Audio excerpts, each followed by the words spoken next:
Beautiful thing about California is the grounds for divorce, well, there are no grounds. You don't have to have a reason. Irreconcilable differences are the grounds, which can be anything. We don't get along. We don't communicate. We don't see eye to eye. He spends too much money. She spends too little money. Well, actually, that's never a reason. Assets are first separated out as both community property assets and separate property assets. Let me explain. Separate property assets are any sort of personal property or real property that you bring into the marriage. You might have inherited it. It might have been gifted from family. You're bringing that in on the day that you put that ring on her finger. Community property assets are assets that are purchased, that are devised, that are brought into the family from the date of the marriage until the date of the separation between the parties. That generally is considered community property assets. Those are the assets that shall be divided at the end of your divorce proceeding or during your divorce proceeding. It is supposed to be as 50-50 as possible.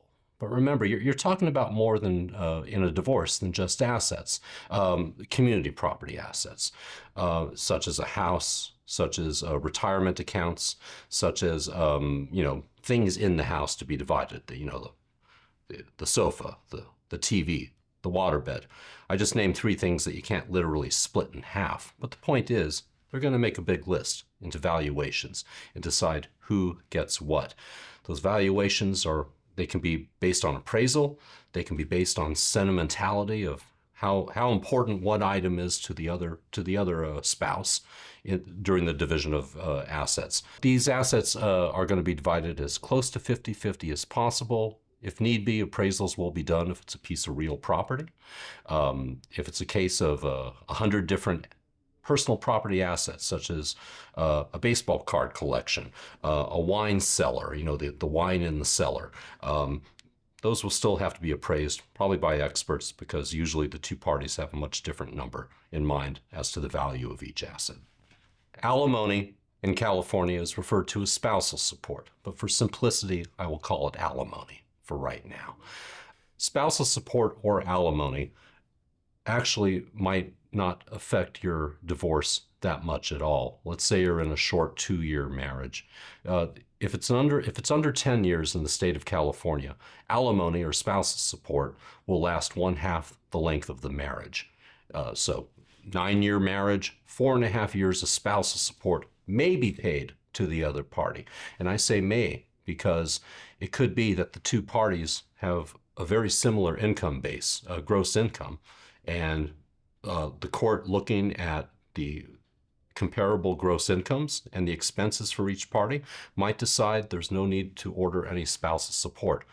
Also, parties can agree to termination of spousal support. That is an option as well. Now let's look at the other side of the coin here.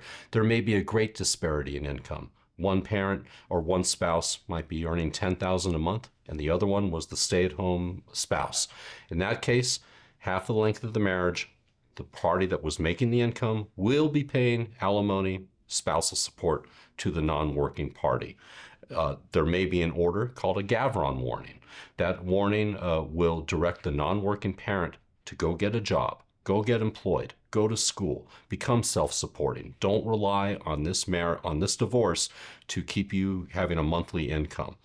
Lastly, if the marriage is more than 10 years, in most cases, if there is spousal support to be awarded, that spousal support award will remain in effect until death of either party or remarriage of the person who is receiving the income, and in some cases, cohabitation of the person receiving the income with a new partner. The basics of custody, it's a two-category system in California. It's both legal custody and physical custody. Physical custody is a bit self-explanatory, meaning, of course, I have to give a brief explanation, which is it's physical custody. It's the child staying with you at your residence, and you being able to pretty much keep an eye on the child, make sure they get to school, the usual day-to-day stuff. The other parent not having physical custody during that time obviously won't be there in the presence of the child. Now, legal custody, that's the meat and potatoes here. Legal custody is the right to make any legal decision for your child. Doctors, dentists, religion, education, extracurricular activities. All those decisions are fair game with joint legal custody. In an ideal situation, both parents will share joint legal custodial decisions, which also adds the challenge to the divorced parents. They need to learn to get along. They need to learn to be able to make those decisions in a divorce situation for their children. And if they can't do it, or if one parent refuses to cooperate, they could lose that legal custodial right. Summing it all up, capping it all off, divorce is a scary situation. You have some very basic decisions to make. You have issues in front of you. Custody of your children, legal custody, physical custody of the children, visitation. You have property decisions to make, both the personal property, real property, and how to divide it equitably between the parties. You have support issues. You have child support, and you have alimony to deal with. Those are all issues that you can expect to arise from the time that you file and serve the other party, or you receive service of a dissolution of marriage, all the way until at least 6 months, if not a couple of years. It can take a couple of years to when the final judgment of the divorce has been filed with the court. Come to Real Father's Rights. We can help you. We can make the process simple. We can make it a little less frightening, because not only are we lawyers, we're also parents. We've also been through the good and the bad that comes with a marriage and a divorce. We can help you. We can help make it a little easier for you.